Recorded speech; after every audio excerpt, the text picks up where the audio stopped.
অন্যদিকে মালদার বামনগোলায় আতঙ্ক বাড়াচ্ছে টাঙ্গন নদী। ইতিমধ্যেই নদীতে জলস্তর বাড়ছে আর তাতেই ভাঙন আতঙ্ক গ্রাস করেছে। নদীগর্ভে বিলীন হয়ে গিয়েছে বিঘার পর বিঘা চাষের জমি, বসতভিটে সবটাই। ইতিমধ্যে প্রাক বর্ষার বৃষ্টি আর তাতেই জলস্তর বাড়ছে, তাতেই নতুন করে ভাঙন আতঙ্কে ত্রাহি ত্রাহি দশা সেখানকার বাসিন্দাদের। কয়েকদিনের বৃষ্টির জেরে ইতিমধ্যেই মালদা জেলার বামনগোলার টাঙ্গন নদীর জল রীতিমতো ক্রমশ বাড়ছে এবং রীতিমতো বামনগোলা ব্লকের ঠ্যাংডাঙ্গা জামডাঙ্গা এলাকায় টাঙ্গন নদী তীরবর্তী এলাকায় রীতিমতো ভাঙনও কিন্তু শুরু হয়েছে। আতঙ্কে বামনগোলা ব্লকের গোবিন্দপুর মহেশপুর ও বামনগোলা গ্রাম পঞ্চায়েতের জামডাঙ্গা ঠ্যাংভাঙ্গা পারহবিনগর সহ বিভিন্ন এলাকার বাসিন্দারা। বাড়ি ঘরও ভেঙে যাচ্ছে, জমি জমা ভেঙে যাচ্ছে। কিসে ভেঙে যাচ্ছে? এই যে টাঙ্গন নদী, জল বাড়লেই এই যে একবার জল বাড়ছে, এই যে টুক ভাঙছে। এই নদীটা যখন এখানে আসবে এই যে সম্পন্ন করে যাবে। 3.5 বিঘা জমি ভেঙে গেছে, কিন্তু এখানকে সরিয়ে অন্য জায়গা বাড়ি করেছে। তারপর আবার ভাঙা শুরু করছে, ধস ভাঙছে। তোমার বাড়ির কাছে ধস হয়েছে? হ্যাঁ। প্রশাসনকে জানিয়েও কোনো কাজ হচ্ছে না বলে ক্ষোভ স্থানীয়দের। অনেক বাড়ি ঘর ভেঙে গেছে, আমার নিজের বাড়ি ভেঙে গেছে অনেক জায়গা। প্রতি বছরই কিছু কিছু করে ভাঙছে।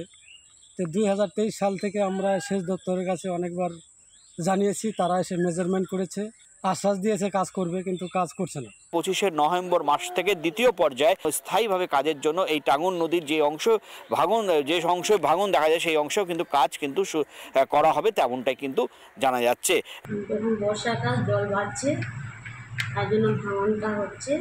আমরা পরিদর্শনে গেছিলাম, এখন আমরা প্রশাসনের নজরে নিয়ে আসবো। পরিস্থিতির উপর সম্পূর্ণভাবে নজর রাখছেন সেচ দপ্তর।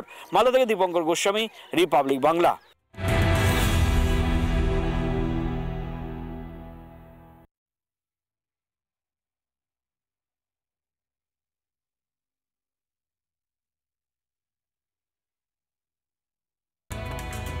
বেদবনা ছবিটা দেখাচ্ছিলাম, হিংসা বিধ্বস্ত মানুষগুলো এখনো পর্যন্ত সরকারি সাহায্যের চেক পাননি। অন্যদিকে মালদার ছবি দেখাবো, যেখানে নাগরিক পরিষেবা পাওয়ার জন্য গুনতে হচ্ছে করের বোঝা। মুখ্যমন্ত্রী মমতা বন্দ্যোপাধ্যায় নির্দেশ দিয়েছিলেন কর মুকুব করবার জন্য, কিন্তু তারপরেও দেখা যাচ্ছে ইংরেজবাজার পুরসভা এলাকায় যেখানে জঞ্জাল ফেলার জন্য দিতে হচ্ছে 30 টাকা করে, আর তাতেই ক্ষোভ উগরে দিয়েছে নাগরিকরা। ইতিমধ্যেই Malda merchant chamber of commerce তারাও ক্ষুব্ধ হয়েছে। নাগরিক পরিষেবার জন্য কেন কর দিতে হবে, এই প্রশ্নটাও তুলছে বিরোধী বিজেপিও। মাননীয় মুখ্যমন্ত্রী উত্তরবঙ্গ সফরে এসে তিনি বলেছিলেন খেয়াল খুশি মতো যখন তখন পৌর নাগরিকদের কাছ থেকে করের বোঝা চাপানো যাবে না, কিন্তু দেখা যাচ্ছে ইংরেজবাজার পৌরসভা যারা সিদ্ধান্ত নিয়েছে যে ইংরেজবাজার পৌরসভার যে 29টি ওয়ার্ড সেখানে যে বসবাসকারী পৌর নাগরিক, এবার তাদেরকে জঞ্জাল ফেলতে গেলে দিতে হবে কর। নেই বাড়তি রোজগার, তার উপরে নতুন করের বোঝায় ক্ষুব্ধ ইংরেজবাজারবাসী। এমনি তো মানুষের রুজি রোজগার কম, আর যদি 30 টাকা করে দিতে হয় তো মানুষের অসুবিধাই আছে। একদিনকে তো ব্যাপার নাই, পুরো মনে করে একবারে চলে যাবে কতদিন থেকে। এই জিনিসটা সবারই প্রবলেম হচ্ছে। বাড়ি ট্যাক্স বাড়াচ্ছে, কেন দিব আমরা জঞ্জালি টাকা? এটা তো তাদেরই পরিষেবা দেওয়া, তাহলে আমরা জঞ্জালটা ফেলবো কোথায়? কর দিতে হবে জঞ্জাল ফেলতে গেলে মাসে 30 টাকা, এবং এই কর শুধু পৌর নাগরিকদের ক্ষেত্রে একটা করে করা হচ্ছে, এবং মালদা ব্যবসায়ী যারা ব্যবসায়ী সংগঠনের সঙ্গে যুক্ত সেই সমস্ত ব্যবসায়ীদেরকেও কিন্তু কর দিতে হবে। আমজনতার মতো জঞ্জাল করে না মালদা মার্চেন্ট চেম্বার অফ কমার্সেরও। আমরা এই জঞ্জাল করে তীব্র বিরোধিতা করছি এবং প্রথম দিন থেকেই আমরা চিঠি দিয়ে মাননীয় চেয়ারম্যান ইংরেজবাজার পৌরসভার মাননীয় চেয়ারম্যান কৃষ্ণেন্দ্র চৌধুরীকে আমরা এই বিরোধিতা করে চিঠি পাঠিয়েছি। পুরসভার এই সিদ্ধান্তের বিরুদ্ধে আমজনতার পাশে দাঁড়িয়েছে বিজেপি। এখানে ইংরেজবাজার মিউনিসিপ্যালিটি করের পর করের বোঝা মানুষের উপর চাপিয়ে যাচ্ছে।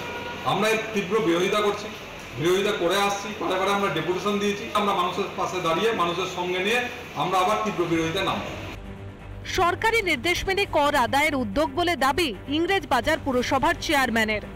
কনজারভেন্সি সার্ভিস চার্জ এই যে নোংরা ফেলছে রাস্তায়, তো আমাদের এত গাড়ি চলছে, এই যে আমাদের তেল পুড়ছে, ড্রাইভারদের বেতন দিতে হচ্ছে, জন্য আমরা সেন্ট্রাল গভর্নমেন্টের এবং স্টেট গভর্নমেন্টের যৌথ ইনস্ট্রাকশনে আমরা এটা মিনিমাম পার ফ্ল্যাট 1 টাকা করে দিচ্ছি। এই কর কতটা কার্যকারী হয় সেটাই এখন দেখার বিষয়। মালদা থেকে দীপঙ্কর গোস্বামী, রিপাবলিক বাংলা।